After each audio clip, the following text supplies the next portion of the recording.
want to start this by having a bit of a disclaimer. I'm not a preacher by any stretch. So if we think of this as being a Sunday school class or maybe sitting in your living room, we'll all be a lot happier. And I'm not the most dynamic speaker either, even though I have good role models and people like David and Brother Peter. Peter, I love your energy. All right. And that's the best I can do, so hang in there. We do want to talk about the ministry, but I also felt led to talk about a couple of other items first to give a larger context to what we're doing over there. So just as a beginning statement, we are with Holy Land Ministries. We operate 2 Christian schools in Palestine. One is in Hebron and one in Bethlehem. So with that as a beginning statement, we'll kind of move on. I do want to talk about missions in general. Also review what Palestine is all about these days, especially since of the war. A lot of ignorance out there. A lot of people are saying what's going on. We'll try to clarify that. Also to discuss a little bit about what it's like to serve or engage Muslims in this world, and then we'll talk about the ministry. So in terms of missions, I think it's very, very clear that we have a strong biblical mandate to missions, to spread the gospel. There are many, many verses. I picked 2 to look at.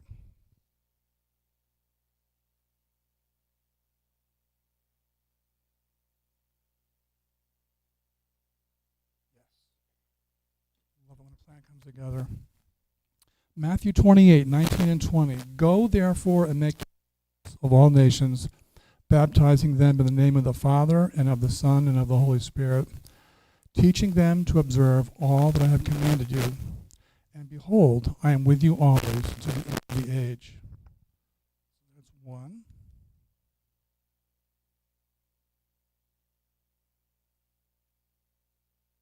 Also Acts. And by the way, I've picked 2 verses. One's from Matthew, one from Acts. You notice Pastor David read from Matthew and Acts.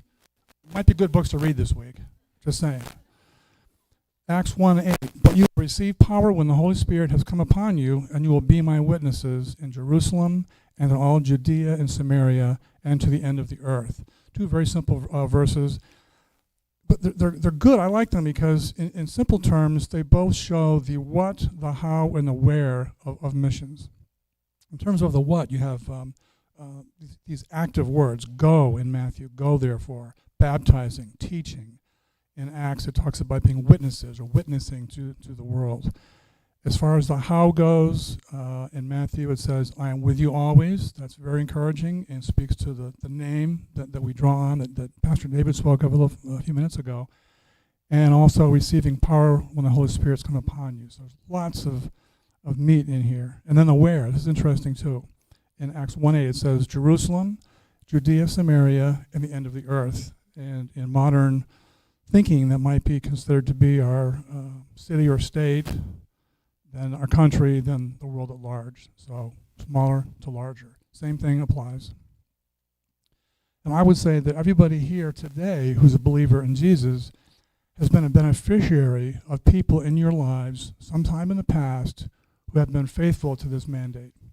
And it may have been a one-time conversation with a huge aha moment, or it might have been multiple conversations over a number of years where you finally kind of get it and you give your life to Christ. But the point is, everyone here is a beneficiary of somebody following Jesus and telling you about him.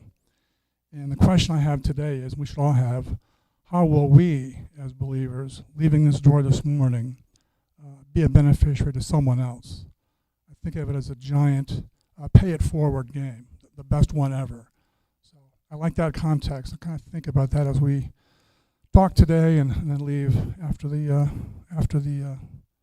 service.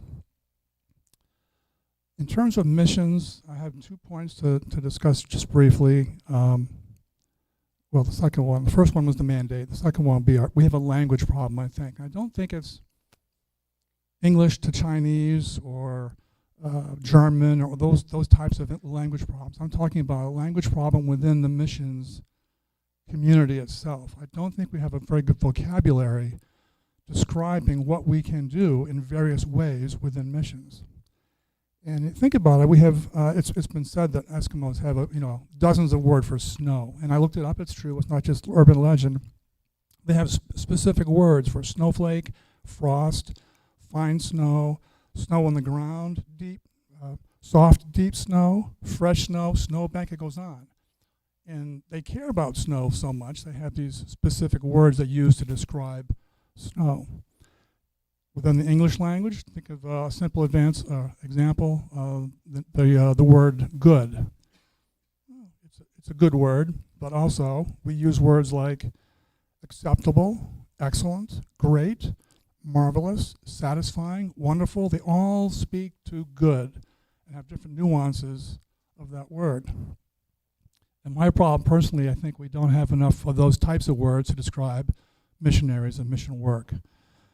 For instance, we have long-term mission, short-term mission, maybe medical mission could be thrown in there. After that, we have a very short list. But how about Bible translators or someone who's administrator for a missions agency who works behind the scenes, much that Lois and I do actually? How about the person who has a very good job, purposely works overtime to send more money overseas for missions? That's huge. How about the person who has a regular Bible study in their neighborhood for years? No word for that. Or teaching Sunday school for 30 years. No word for that either. So all to say, we need a better vocabulary. And why I share that, I don't really know, quite honestly, but it's a pet peeve of mine. And I have a captive audience today, so you get stuck with my venting. So as you go out, focus on that. Realize that whatever you're doing to fulfill this mandate, there may not be a word for it, but you're doing missions work. And as we've said, when Lois and I leave this room, we'll be focusing on the Muslim world, Palestine in general. I want to talk a little bit about what is Palestine all about, because it's a very confusing part of the world. Did I go too far? Yeah. There we go. I want to talk about Palestine, the West Bank, Gaza, a few terms like that we've all heard in the news lately. Palestine, actually, the root word goes back to like 12th century Egypt. It's 12th century BC Egypt, a word called paliset. Biblically, of course, we think of the Philistines. It's a related word. And fast forward to today, Palestine is basically the West Bank and the Gaza Strip. Those two geographic areas together make up Palestine. So what's the West Bank? You'll see that up here is the part that's white. I describe it very often as a backwards capital B, if you see that shape. It's about as big as Delaware, size-wise. Population, roughly 3 million people, and about 50,000 Christians. And that number stayed pretty much consistent through the years. We have more and more Christians becoming believers, so to speak, but a lot of people leave as well, so it kind of stayed static. So it's about 2% of the population in the West Bank is Christian, somewhat higher in Bethlehem because there's more of a historical tie to the Christian faith in Bethlehem. The next part is hugely confusing, and I'm not going to spend a lot of time on it because it is terribly confusing. But they have different security zones. There we go. How's that for a map? This represents 3 different security zones, A, B, and C, in the West Bank. And one of them is where the Palestinians control both civic activities as well as security. Another one, I think it's B, where Palestine controls civic, but Israel controls the security. And zone C is where Israel controls everything. So if you think you have trouble getting from town to town around here, try living over there. It's absolutely nuts. Go back to this one.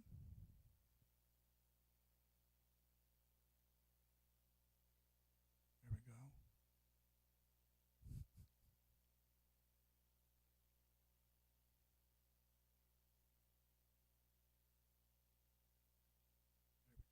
go. Okay. So to move on then, the Gaza Strip, you'll see that in the bright red at the bottom there. That's the Gaza Strip. That's been all the news lately. We don't really know what it means because it's brand new information basically. But basically it's a narrow strip of land. It's the size of Detroit, think of it that way, with about 2 million people and 1,000 Christians. So if you do the math, it's basically 0%. Very few Christians. Egypt controlled this area after World War II. Israel took over after the 1967 Six-Day War. And since the Oslo Accords in 93, Palestine controls us. A lot of history, kind of boring for some people, but basically it's been a land that's been confusing for years, and Palestine does now, or the Palestinian Authority does now control Gaza. So I want to talk about Hamas, which everyone's hearing about as well. Hamas started back in the 80s, actually, as a spin-off from the Muslim Brotherhood.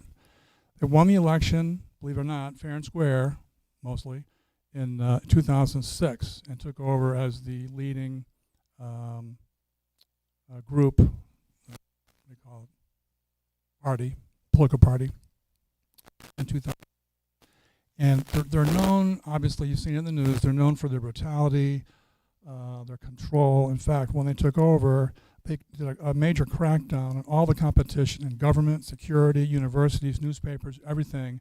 Not just non-Muslims, because there were very few of those, but even the Fatah party, the other party, they purged them from the system. So they really took over with an iron fist. And as you know by now, that one of their major tenets is a total commitment to the destruction of Israel. So that's what's going on there when you see the attacks that happened October 7th. And there's one more party to mention. It's Hezbollah, which is a group up in Lebanon, in southern Lebanon mostly. And they're the X factor, in my view. Depends on to what extent they get involved in the war, if it'll be a total worldwide event or just a regional or local kind of event. But Hezbollah is an Iranian-backed militant Islamist group. They've been around for years. I don't know what year they started, but they're basically the most powerful paramilitary force in the Middle East. And they don't have any official leadership in Lebanon, but they're so powerful and they have a lot of influence. They basically kind of control a lot of what's going on in Lebanon. So we're watching that. So all that being said, major takeaways. Palestine and Hamas are not the same thing. And that's hugely important to know because you see all these protests on TV, pro-Palestine, pro-Palestine. I get it, but it's not that clear. These people who are out protesting don't have a clue, in my view, of what the difference is between Palestine and Hamas. They need to draw that distinction, and we do too when we're having conversations with people. Beyond that, most Palestinians are really stuck between a rock and a hard place.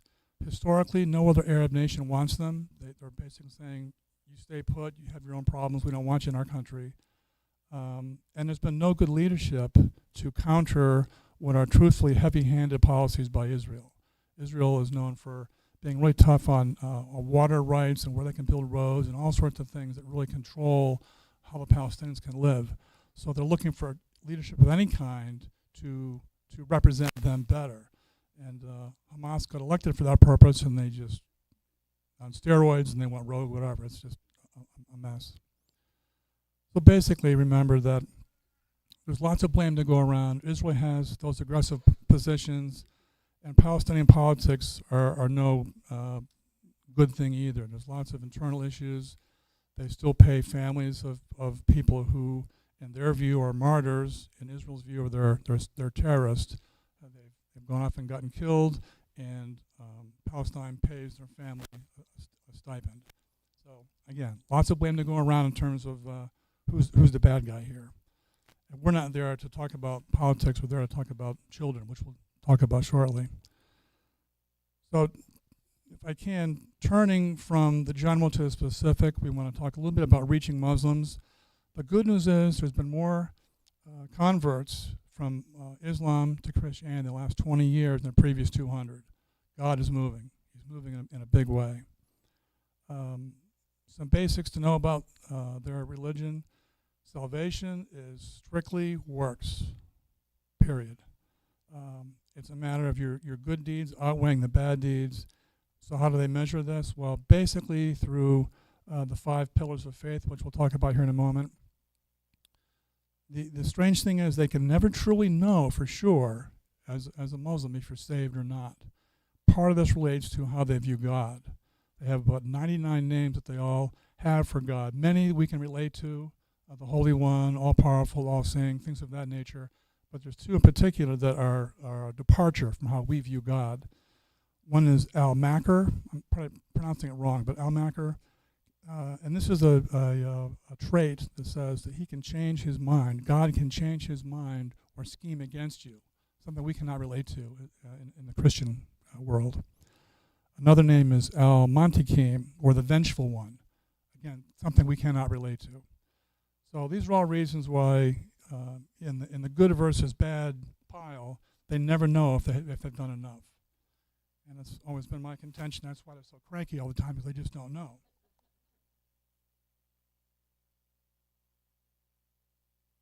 So quickly, the 5 pillars of faith. They get the creed, prayer, fasting, almsgiving, and the pilgrimage to Mecca. Those 5 things. And the creed is interesting. If they say this one phrase in the presence of another Muslim, they become a Muslim. Here it is. I testify that there is no God except Allah, and I testify that Muhammad is a messenger of Allah. So if you say that creed in the presence of a Muslim, you're Muslim. You're in the club, that's it. A little different than our view is of being saved. Second thing is prayer, and this is hugely different. And you know this, I'm sure. It's very ritualistic. It's not relational at all. They pray 5 times a day. Certain phrases are required, and it's just a matter of things they have to do, and there's no relationship in the prayer whatsoever. Fasting, they fast during Ramadan, during the daylight hours, and they feast in the evening. So basically, they're not really, in my view, they're not really fasting as much as just changing their eating schedule. That's kind of the way it works during Ramadan. So that's 3. Fourth is almsgiving. Basically, they give to Muslim causes, and they also look to their leaders to know where to give the money. There's very little discerning expected amongst the Muslims. And then lastly, the pilgrimage to Mecca called the Hajj. Every able-bodied person is expected to do that at least once in their life. Then they have 4 holy books, and this is interesting because it helps us minister to those kids in the West Bank. The first one is called the Torah. It's the Torah, basically. The second one is the Zabur, which is Psalms. Third is the New Testament, which they call the Injil. And fourth is the Quran. So you notice 3 of those are Judeo-Christian in their genesis. Now, the common understanding to most Muslims is that the first 3 books have been corrupted by man. The Jews corrupted the first 2, the Old Testament, and Christians have corrupted the New Testament, the Injil. In their view, the only book of the 4 that stands pure is the Quran. So the good news is it defies all logic, obviously. If God somehow wrote 4 books for man and only one is still his word, how did that happen? And a good question to ask a good Muslim is, who's more powerful, God or man? Well, the answer is obviously God. Well, if God's powerful, more powerful than man, how can 3 of his books be changed? So it's an easy way to have a good conversation with a Muslim. Okay, so that's the 4 holy books, and the good news is, in terms of our ministry, we get to use the Injil, the New Testament, in our school. So that's as you might imagine, very, very helpful. So 2 more things to mention very quickly about the Muslim world: Quran and Muhammad. You have to know about those 2 things. The Quran is a series of visions that Muhammad had over 20 years, written down 20 years after his death, and they have something called abrogation. This is getting kind of nerdy here, I know, but abrogation means to replace. So if you hear about different verses or surahs, they call them, that are inconsistent in the Quran, they have this concept where they abrogate or replace the original verses with the newer ones. And this is important because Muhammad had much more conciliatory and peaceful verses early in the Quran when he was still in Mecca, trying to attract Jews and Christians. Later in his life, he had more threatening and combative verses. So those are the ones that replace, in their mind, the more peaceful verses. Just to be aware, that's how they handle that craziness in the Quran. Muhammad, they referred to as the seal of the prophets. He lived in Mecca around 600 AD, so well after Jesus was walking the earth.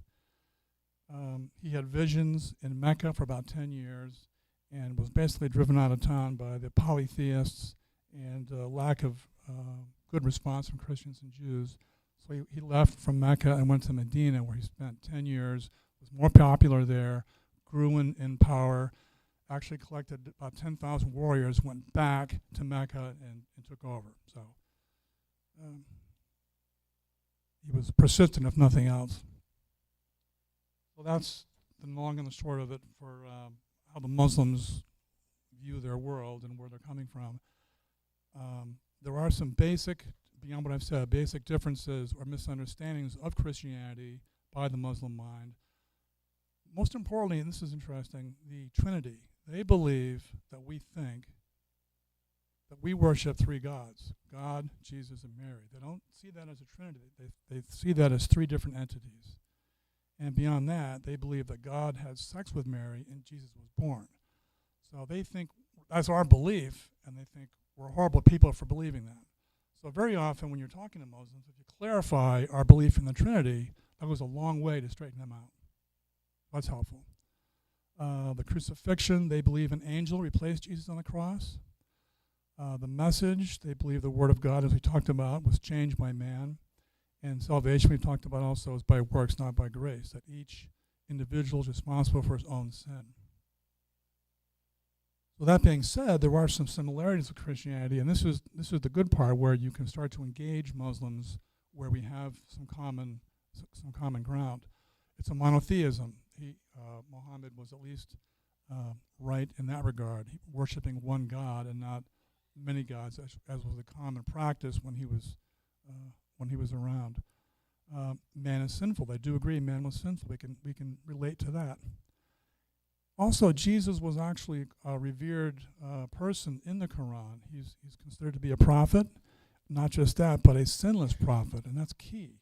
No other prophet, even in the Quran, is described as a sinless prophet. He's also mentioned 4 times as often in the Quran as Muhammad is. So we have a lot to work with there, so to speak, by talking about Jesus, even in the Quran. To summarize, in the briefest terms, basically, if you're a Muslim, you are raised in the faith to obey. It's a head issue. If you're a Christian, you're raised in the faith to worship. That's a heart issue. If nothing else, the last 10 minutes, remember that, and you're halfway home. So, to get more specific on how to engage with Muslims, we want to do interesting, which is pretty much the same as non-Muslims, which is good. Remember, first of all, that our role is as ambassadors, and by that I mean an ambassador represents a greater power, but doesn't have that power necessarily. An ambassador can fill out your paperwork and help you become a citizen, but it's not his job to make you a citizen. So I think that's encouraging to us as believers, and it kind of takes away some of the pressure. It's not our job to save people. It's our job to tell people the world's already been saved. And as an ambassador, that's what we can do. So beyond that, there are some attitudes and strategies that are very helpful. And again, Muslim or non-Muslim, really doesn't matter. To be loving. Most Muslims and most people in general have never met an authentic Christian. If we show them Christ's love and patience, that'll go a long way to encouraging them in the faith. And basically, if you live a life of integrity and live consistently by your Christian standards, people notice. That's what they're given. So be loving, be friendly. Don't argue or criticize. Most Muslims know their world is broken. They already know that. They know it's not working. Our job is to show them a better way, and that's easy to do. Also, build a bridge in this theme of being friendly. Build a bridge with things that you know we have in common, and that goes a long way. And at the risk of sounding off track here, I will say that we can acknowledge that Muhammad did do some good things. He, like I said, he started a monotheistic religion. He got rid of lots of idols that were prevalent in that day.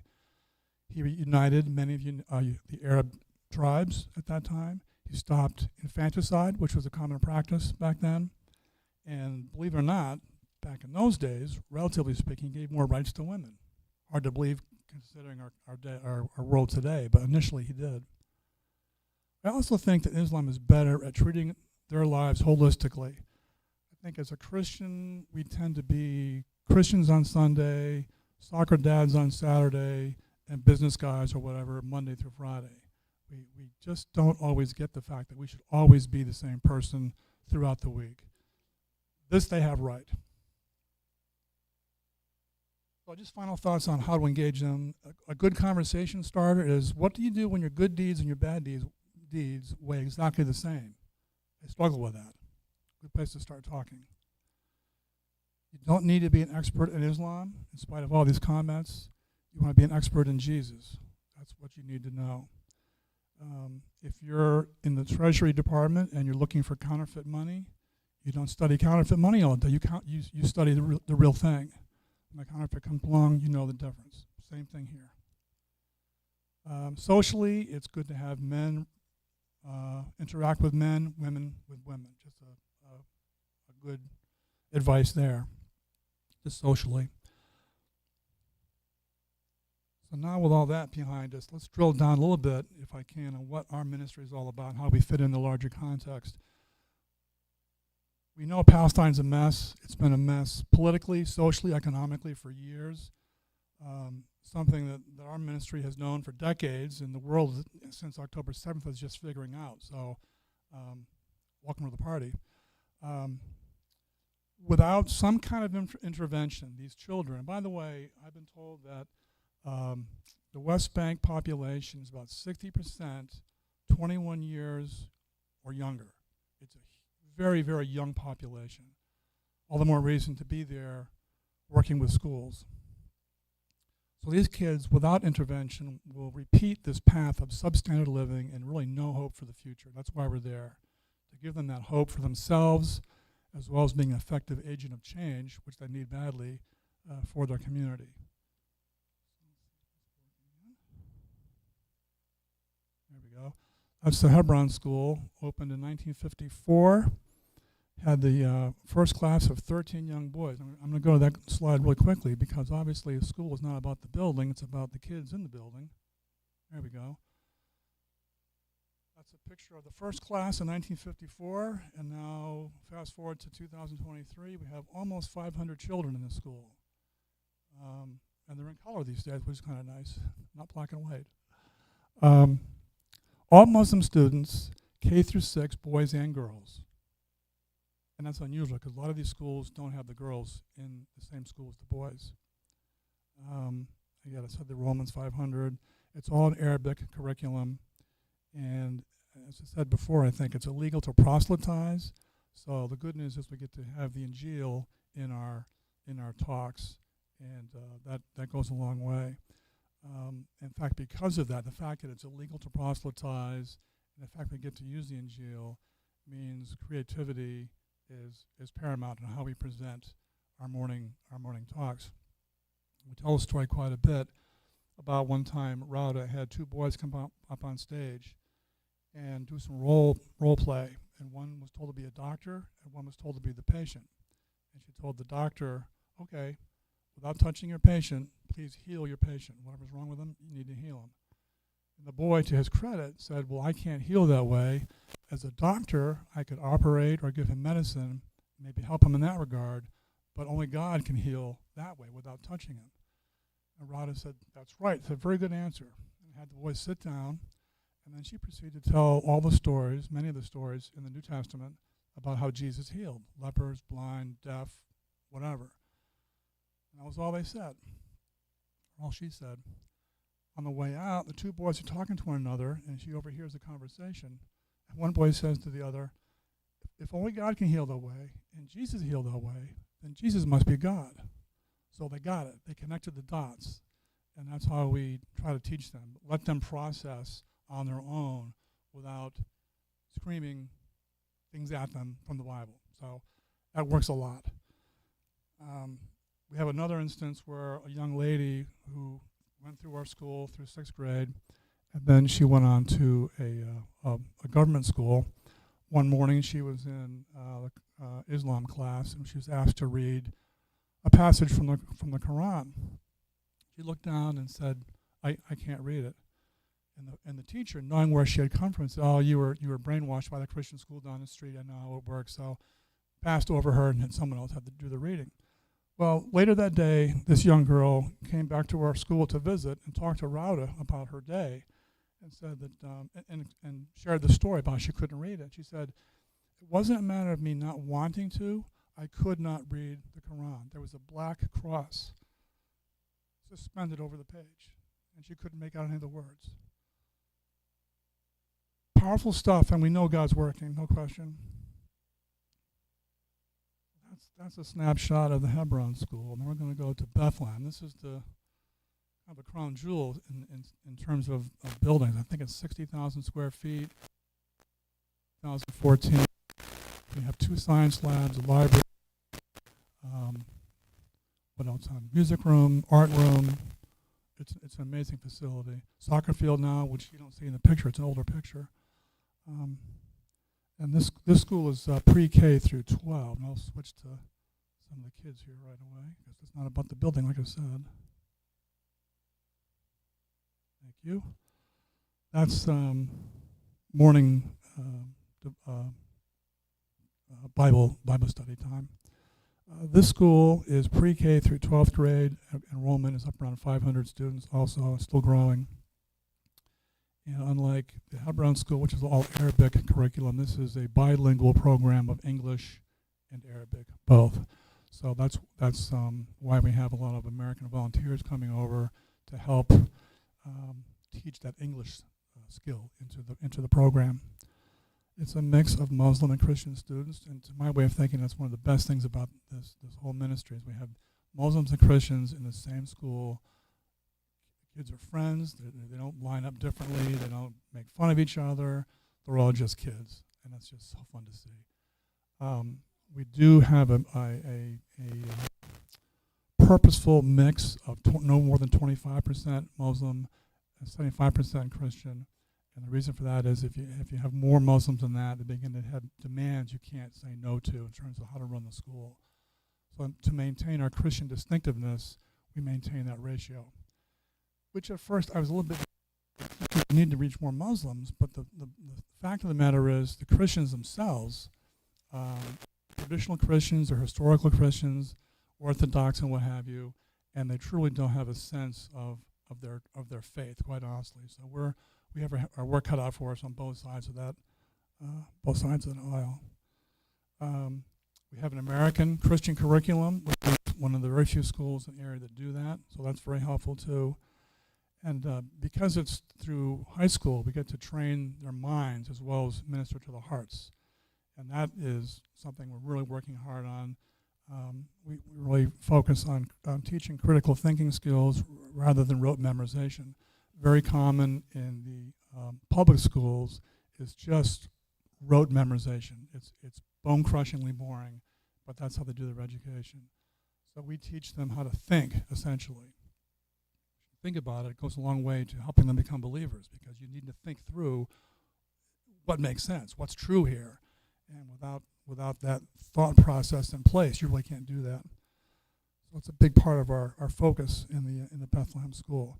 And our target, our ultimate goal is to raise up a new generation of biblically oriented leaders that can lead with wisdom and patience. And we've seen a lot of good things going on with the kids. School opened in 2014. The top 3 grades have 8 or 10 kids each, so we have pretty small classes. Now, when they get purged from the system, we'll be up to maybe 25 or 30 per class. But last year's class, boy, they were smart. They were a bright group of kids. We had a science teacher, a physics teacher, who we had actually pursued, young man, still in college actually, to be a teacher in our school, and he came on board, and really bright guy, and he came to us and said, there's a NASA challenge in Palestine. Now it's designed for college kids and post-grad kids, but I think I can get some teams entered if I could do that. We said, yeah, sure, go for it, which they did.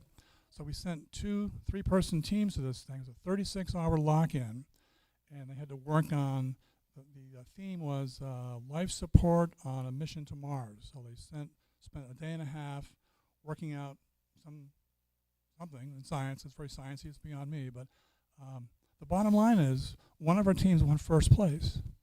The other team was voted most popular. So we brought it all that time. It was fun to watch. And beyond that, we've seen our kids who graduated doing very well. Some are going to college here in the States. One's going to University of Miami. One is at University of Texas. In fact, we heard last month, apparently the way they do it there is all of the freshman class, I think there were 1,200 kids, took a science test, mostly for placement purposes, I guess. And this fellow, Jihan, who was one of our students, first place, highest score out of the 1,200. Amazing stuff. So that's the schools, but I want to also mention how we're doing in the situation with the war, because everyone asks, how are we doing, how are we doing? The short answer is we're doing fine. Both schools are 40 or 50 miles from the Gaza Strip, so we're not in direct line of fire. That being said, there has been a couple close calls with missiles. You may know this about the Hamas missiles. They're basically homemade, and they go where they want to go. And some did stray over our area and were fortunately knocked down by the Iron Dome. So it's a couple close calls, but so far everyone has been safe. And it's interesting because we're safe not just physically, but we're discovering both the kids and the staff love being on campus, unlike a lot of places. They do want to go to school.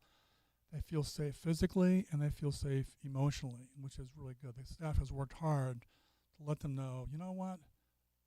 Life is horrible, but God is still in control. And they've taken that to heart. And they all want to be on campus, which is really good. Recently, there's been more raids in the West Bank, typically up north, where the Israeli Defense Force is rooting out Hamas sympathizers. And these happen randomly, and there's really no telling when or where they'll happen. So when that started happening, a month or so, I guess, there's been a lot more uncertainty in the area. So there's still lots of stress in the air, just not knowing. Road closures, they're a lot tougher on checkpoints than they used to be. Typically, you go over there, and you wave your way on through. Now it's stop, who are you, where are you going, who's your mother, all that kind of stuff. So it's a lot of tension is in the air. But again, as I say, God is still in control, and we're thankful for that. We're thankful for you folks because you're involved in missions, even though there may not be a name for everything you do. We know that, but we're thankful for what you do. And we want to just cling to that as we leave here, knowing that you're doing what you do here, whether it be speaking personally to people about Jesus or financially helping, whatever it might be. Our job is a different realm. It's helping overseas, but we're all in this together. And we just thank you for being partners with us. So that's it. David, thank you.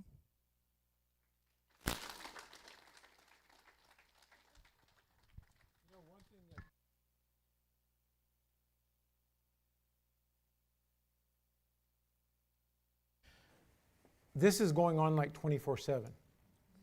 And the point that Dave made about, very true in the American lifestyle is, on Monday we're business, on Sunday we're church, on Saturday we're sports and stuff like that. This is like the lifestyle. The kids go home into Muslim families, but they're counteracted on the daytime. In the leading, one of the stories they told us about was, if I get it right, a little girl went home and her dad was making a decision. And the little girl was in their school, and she said, well, what's the right thing to do? And the dad just kind of looked at her like, I'd never thought about it that way before. And they didn't know how the end of the story came out, but the little girl had an impact on her father. And there was another person over there in seeing what God's doing in the area of, I'll make it short, it's a little bit longer. Some guy was an alcoholic, beat his family, and going to all kinds of problems. And he didn't want to live that way. So his answer was, I'll make my pilgrimage to Mecca. That'll change my life. And but he started praying to Jesus, said, well, if you really are, God and everything like that, show me in a way that I can know. And he had a vision of God. He was awake, and it was a vision of Jesus came to him, and Jesus put his hand on his chest, and, being Arabic, dark hair and everything like that, all the hair where the hand touched turned white. And he then used that, called his wife to, I become a Christian. How do you become a Christian in Saudi Arabia? And all this kind of stuff. But he had this emblem on his chest where Jesus touched him, and used that. Now that story goes back years, right? And he's been using it because he's in full-time ministry now, winning people. And so God's moving in the area. And I want to thank everybody here that sows into missions, because we were kind of figuring it out. We've known, or we started supporting Holy Land Ministry under the director of it, Ron Armstrong, before they came on, so about 12, 14 years, something like that. We've been standing with, and your support into missions has helped us do that every month, to send them a check. And those kids that you saw in the pictures, of you have a part in their life. And I think sometimes we lose the sight, and that's why this year I've wanted to bring more of our missionaries in, because since we haven't had the missions conference in so long, you kind of lose connection on the people, what they're doing, and the struggles that they walk through. Let's all stand. All right. So they're going to have a offering basket back there, and I'd encourage you to sow into to the ministry. Whatever comes in this offering, 100% of it will go to Holy Land Ministries. We will bless them in this, and we plan to continue to stand with them in what they're doing. Like I said, the focus of our mission has been twofold: children and churches. And so this ministry is about the children. They're having a long-term impact on them, just as our orphanages do that we support, that have them in their house, and they're teaching Jesus to them. And so I want to just encourage you in that. Realize that you're making a difference. Now, guess what? We can all make a bigger difference. Because like he said, just doing, Jerusalem, your city, Visalia, Tulare County or California, however you want to look at the United States and the uttermost parts of the world, through missions giving, we're affecting the world. But guess what? We can all affect our community. Amen. We should be, I've said it many times before, Muslims are Muslims first. Christians, it's kind of like a side gig. We look at our lifestyles and stuff first, and you see it in people's conversations. Yeah. We need to learn that and be Christians 24 hours a day and think in the terms of the Word of God, exalting Jesus and letting the world around us know that we can live a victorious life.